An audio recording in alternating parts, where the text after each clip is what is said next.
Ok, plus précisément sur l'embolie pulmonaire.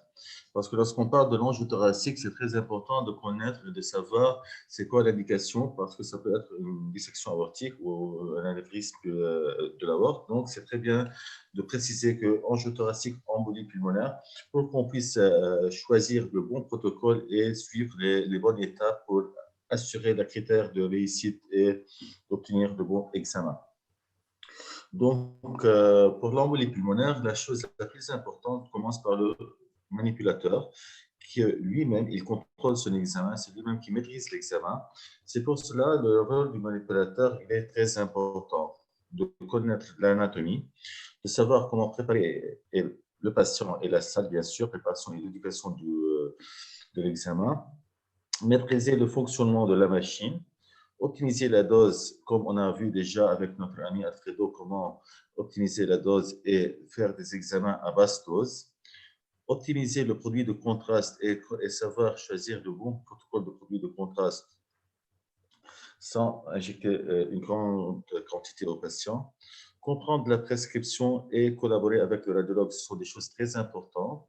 Comprendre la prescription, c'est, comme on a déjà, comme j'ai déjà dit, que lorsqu'on a une prescription angio-thoracique, sans aucune indication, on doit savoir c'est quoi l'indication pour être sûr que c'est une embolie pulmonaire ou ça peut être autre chose. Donc, le rôle de manipulateur, il commence à expliquer l'examen au patient parce que c'est important que le patient il vient de l'extérieur. Donc, peut-être c'est la première fois qu'il fait un scanner. Donc, c'est très important de l'expliquer l'examen, de lui dire de suivre toutes les instructions que vous allez donner, que la machine, même que la table va bouger plusieurs fois, donc ne bouge pas, sauf que moi je te dis que l'examen est fini, d'expliquer l'apnée, que prendre une respiration et arrêter de respirer et essayer ça avec lui plusieurs fois à côté de la table. Et en cas où la voix est automatique sur le scanner, dire au patient que ce n'est pas ma voix que tu vas entendre. C'est une voix automatique. Tu vas entendre, par exemple, la voix d'un collègue. Donc, s'il vous plaît, monsieur ou madame, euh, de, de répondre à la fois et de prendre une légère respiration et arrêter de respirer durant l'examen. Avec le Covid, avec les patients qui ont un peu un problème d'arrêter de faire de l'apnée, on a le seul choix, c'est qu'ils respirent lentement. Parce que on a maintenant aujourd'hui des patients qui ne peuvent pas du tout arrêter de respirer. Donc, on va leur demander de respirer lentement, pas rapidement, pour ne pas avoir beaucoup d'artefacts et en même temps accélérer l'examen. Ne pas bouger, et bien sûr, expliquer la sensation du produit de contraste pour que les patients ne réagissent pas ou ne bougent pas ou ne fait une réaction sur la réaction physique sur la table afin d'injecter un produit qui va être à haut débit et va être un peu bizarre pour eux. Donc, on doit expliquer tout ça aux patients pour éviter le mouvement du patient et éviter des types d'artefacts des types d'artefacts durant l'examen ou de rater l'examen. Surtout que c'est un examen avec injection.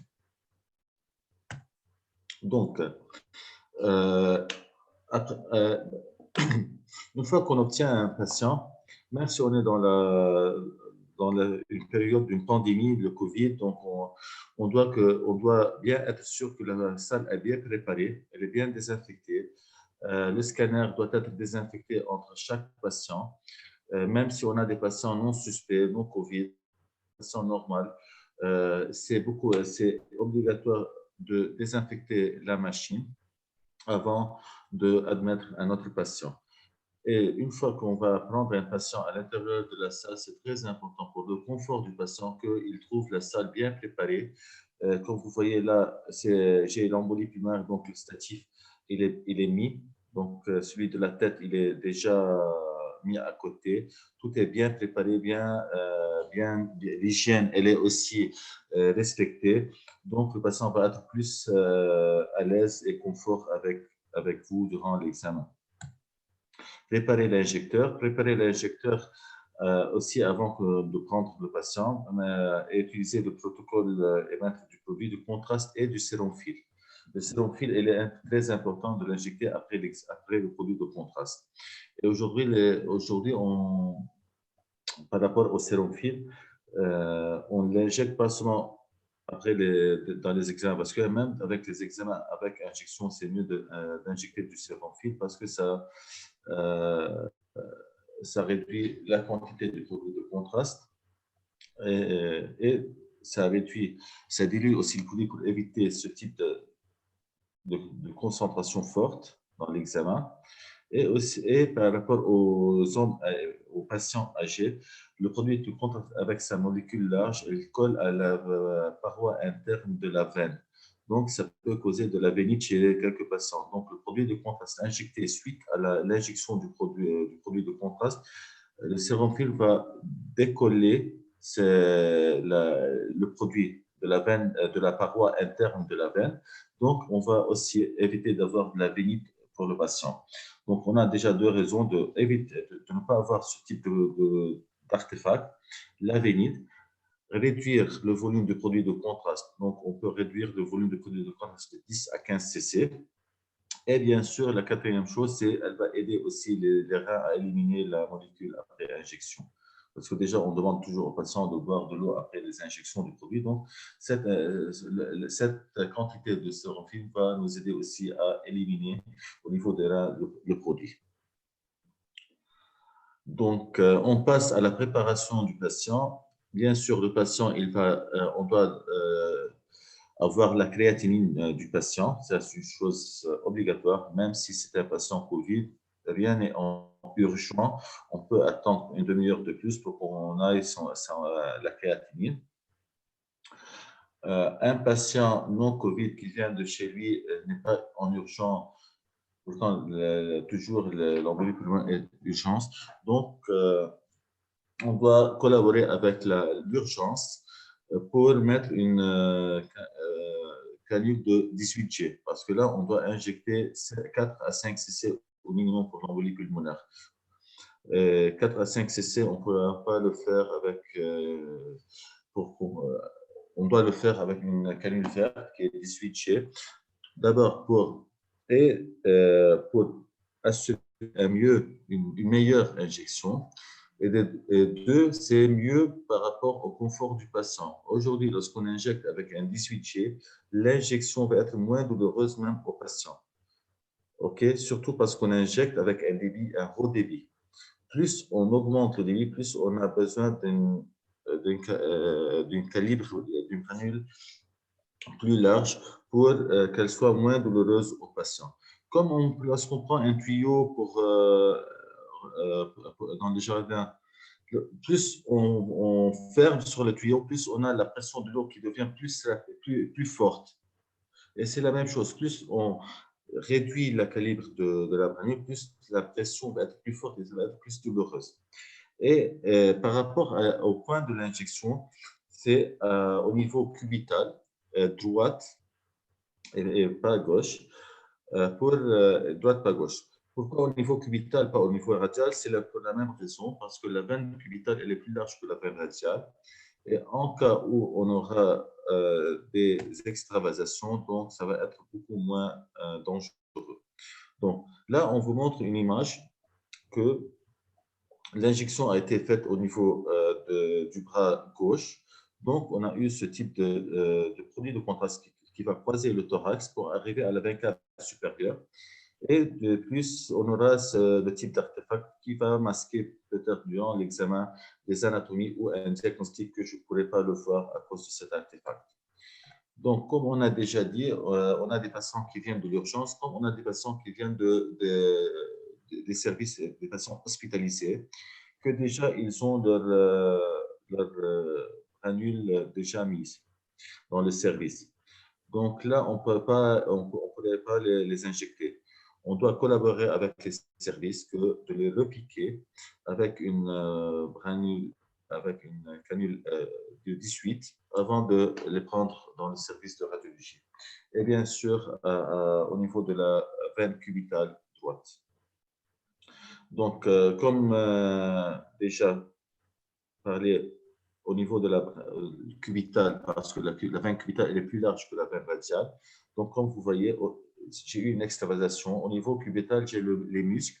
Les muscles sont de type, sont de nature, ils absorbent le produit. Donc, ça va être beaucoup moins douloureux et en plus beaucoup moins, et ça va être moins compliqué. Donc, la chose la plus, on peut arriver à peut-être une brûlure de troisième degré qui va ressembler à l'extravasation sévère au niveau cubital.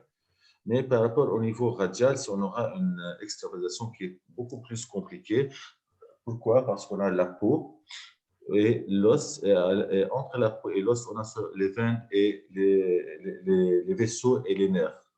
Donc, il y aura une compression très élevée au niveau des nerfs et des vaisseaux qui va donner cette complication. Donc, ça, c'est une raison de plus de ne pas injecter au niveau radial et injecter au niveau cubital, surtout pour les examens où on a des injections à débit très élevé.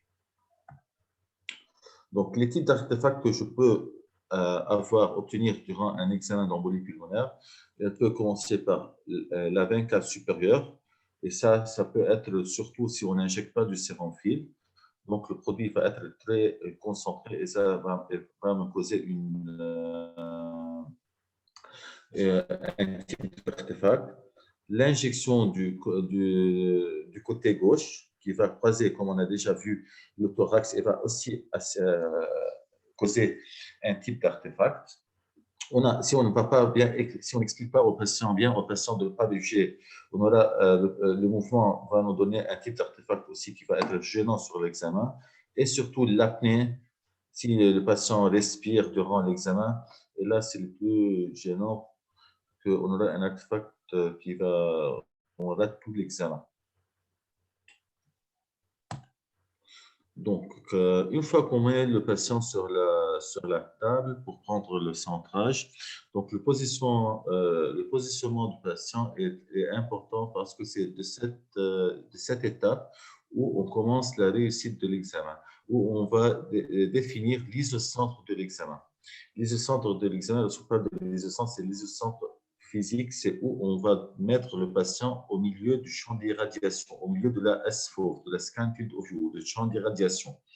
C'est pas lorsque l'isocentre n'est pas pris après le scout, lorsqu'on va définir le paquet. Le paquet, c'est seulement, c'est plutôt où on va définir l'isocentre de l'image, où je vais choisir la partie à reconstruire par rapport à l'image, par rapport à la donnée brute que j'ai déjà pris.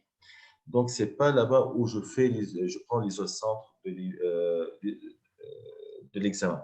L'isocentre de l'examen est défini durant le centrage, où je peux, qui va me permettre d'avoir la meilleure dose, qui va me permettre d'assurer l'homogénéité du contraste de l'image, d'obtenir la meilleure résolution de l'image aussi. Et pour la rétroconstruction, je serai sûr que je n'aurai pas de l'inturbicité à cause que mon patient il est à l'extérieur du champ d'irradiation. Donc, comment définir l'isocentre? Comme vous voyez là, on a 3 lasers durant le centrage. On a le X, Y et Z. Donc, le X, c'est où je définis le début du scout. Le Y, il est au milieu du patient. Et le Z, c'est du côté latéral. Et ce Z doit être au milieu du volume irradié. Et je ne dis pas au milieu du patient, je dis au milieu du volume irradié parce que, par exemple, pour un embolie pulmonaire, je mets au milieu du thorax. Mais si je fais un scanner cardiaque, il va être un peu plus antérieur pour qu'il soit au milieu du cœur. Donc, toujours on dit au milieu du volume irradié. Et c'est avec cette ligne Z où j'obtiens, où je définis l'isocentre de l'isocentre. Donc, cet isocentre, il va me permettre, comme on a dit, de définir la dose et il va donner la possibilité à la machine de faire la répartition des milliampères durant l'examen, le volume et les densités prises durant le scout. Donc, le milliampère, puisqu'on travaille toujours avec des milliampères automatiques, donc ils seront définis d'après le scout et d'après un bon isocentre. Ils vont être bien définis.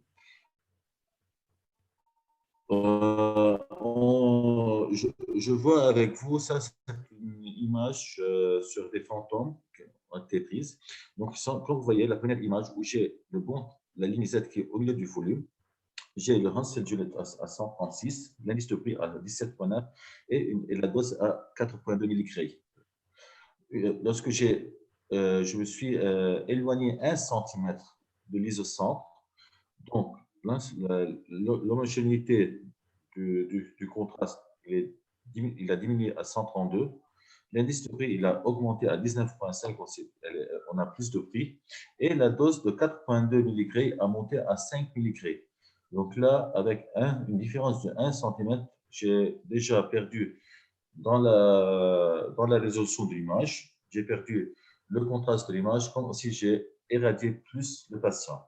Comme si dans la troisième, je suis éloigné de 2 cm de l'isocentre, qui m'a aussi affecté sur la Hansfeld Unit, sur l'indice de prix qui a beaucoup monté, et surtout sur la dose. Donc là, avec 2 cm, au lieu de 4,2 mg, je suis monté à 5,1 mg.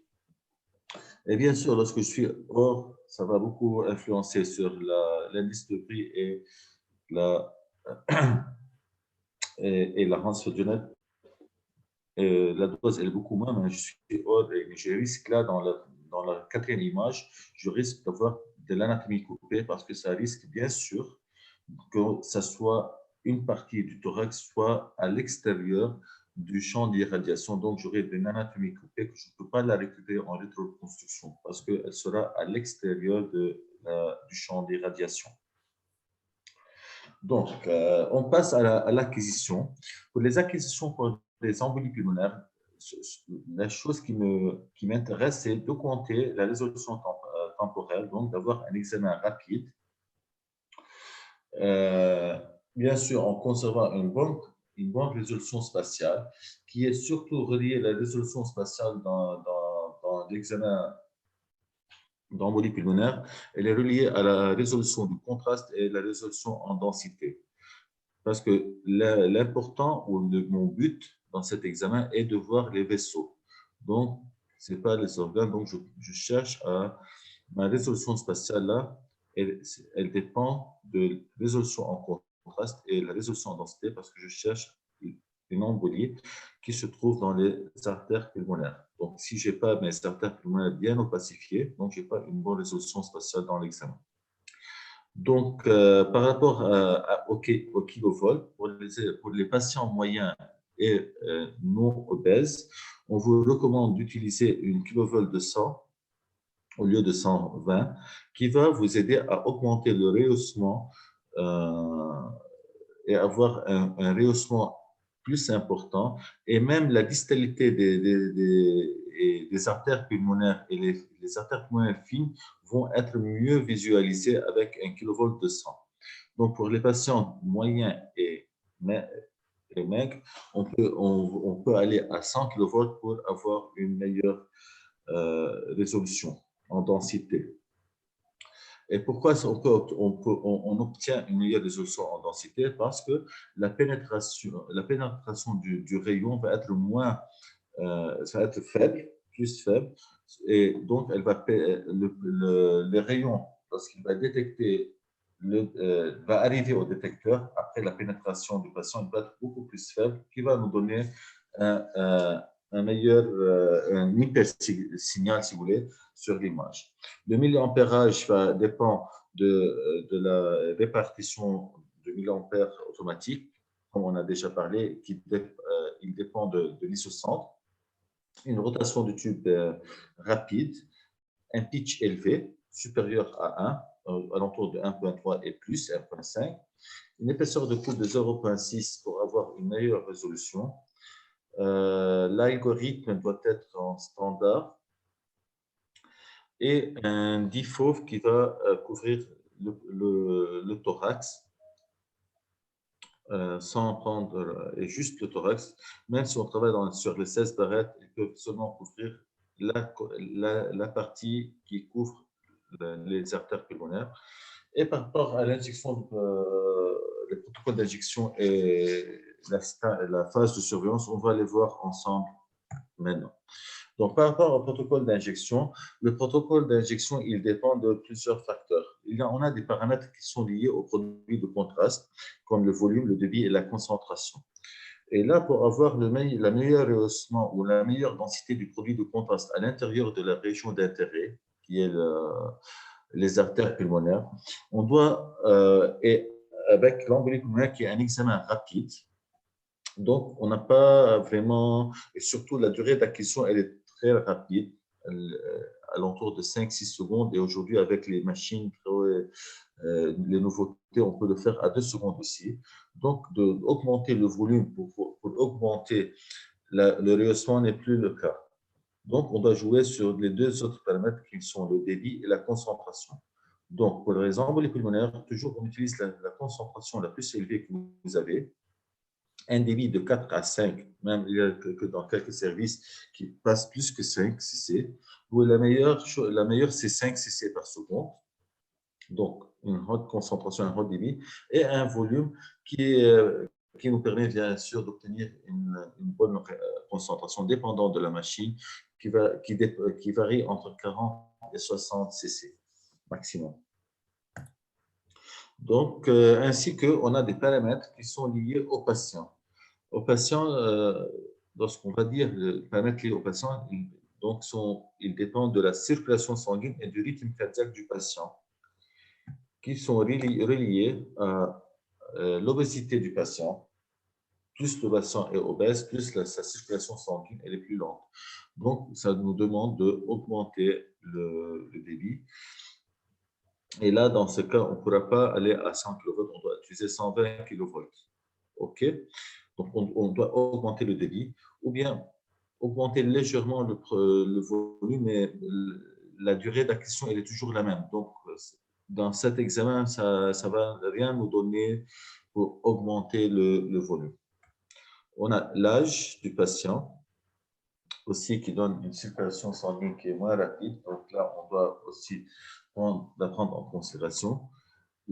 Un patient jeune sportif et, et la dernière image qui est une image très belle prise par notre grand Alfredo, qui est la femme enceinte. Cette image qui est très belle. Donc, pour les femmes enceintes, on fait de l'embolie pulmonaire pour des situations bien précises. Et là, dans ce cas, la femme enceinte, d'abord, on doit en même temps réduire le volume du produit de contraste à 40 maximum, mais on doit aussi prendre toujours en considération qu'une femme enceinte, son rythme cardiaque il devient plus élevé que le normal. Donc, on doit aussi en même temps augmenter le débit pour récompenser le produit de rehaussement et augmenter le rehaussement du produit de contraste dans les artères pulmonaires. Pourquoi je dis que j'augmente par exemple, je ne veux pas augmenter le volume, mais j'augmente toujours le débit. J'augmente le débit pour augmenter le rehaussement du produit. Parce que là, une fois que je vous augmente le débit, quel que soit pour un patient obèse ou pour un patient âgé, ça va augmenter l'effet de recirculation du produit de contraste. Une fois que la recirculation du produit de contraste, on l'augmente, donc on augmente l'effet cumulatif qui va nous donner un meilleur rehaussement et qui va ajouter et va augmenter le rehaussement du produit à l'intérieur des artères pulmonaires. Pardon. Bon, là, on passe à la phase de surveillance. La phase de surveillance pour un examen vasculaire commence par l'image, la référence anatomique. Donc, sur le scout, on va mettre la référence anatomique au niveau de la bifurcation de la carène ou un peu au-dessus de 1 cm pour obtenir cette image scanographique de référence. Le ROI sera mis à l'intérieur de l'artère pulmonaire. OK? Et on commence la phase de surveillance. Une fois qu'on obtient le rehaussement qui va atteindre la densité que j'ai mis, ou bien ça va lancer automatiquement si on utilise le déclenchement automatique, ou bien on doit être très attentif et lancer l'examen. Mais avant, on doit faire attention à la respiration et avant d'arriver à cette limite, on doit faire attention à demander aux patients de prendre la respiration et d'arrêter de respirer pour qu'une fois qu'on arrive à cette densité prédéfinie, on n'obtient pas l'artefact dû à la respiration. Donc là, on voit début d'injection. On a la veine cave supérieure qui est bien flashée, le ROI à l'intérieur de la tête pulmonaire. À 40, maximum 60, on doit lancer l'examen. Je sais qu'il y a beaucoup de manipulateurs qui travaillent de façon qu'ils n'aient pas de ROI. Une veine cave supérieure bien flashée, je lance l'examen et je réussis.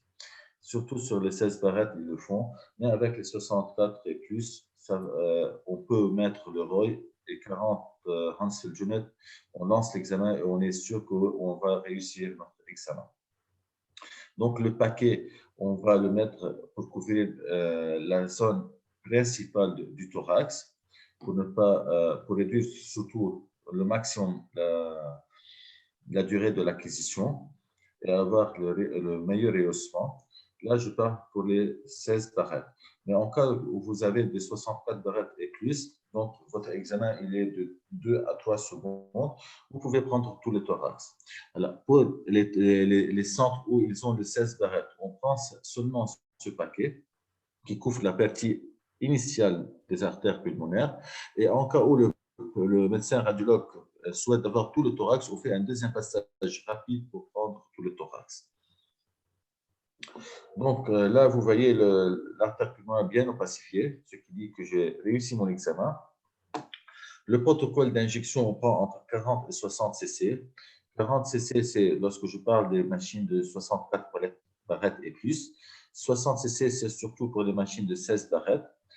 4 à 5 cc, mais c'est beaucoup mieux d'utiliser 5 cc que 4 pour avoir un meilleur rehaussement, suivi par 30 cc de sérum fil.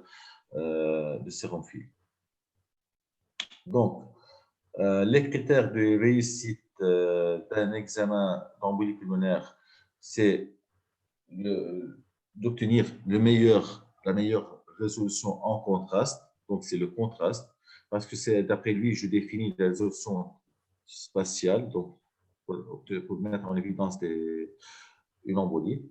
Et le contraste, il est relié à trois facteurs. Les facteurs à trois parties. Les facteurs liés au patient, donc ça dépend, comme on a déjà dit, l'âge, le poids, le sexe, si on a une grossesse, et les débits cardiaques du patient, qui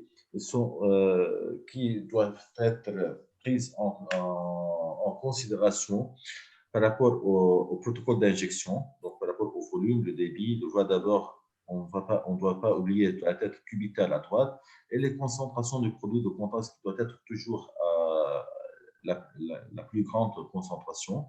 Le débit, comme on a dit, 5, c'est la meilleure. Et le volume doit être limité parce que déjà, c'est un examen rapide. Ainsi que par rapport à l'acquisition, la durée d'acquisition doit être rapide, donc la résolution temporelle doit être très haute. Une tension, le kilovolt à 100 pour avoir un meilleur contraste dans l'image. Et bien sûr, une apnée durant l'examen. Si on ne pourra pas faire une bonne apnée, on doit demander au patient de respirer très lentement pour éviter un grand artefact. Donc, aussi, je vous remercie pour votre attention. Comme Alfredo, tous les deux ont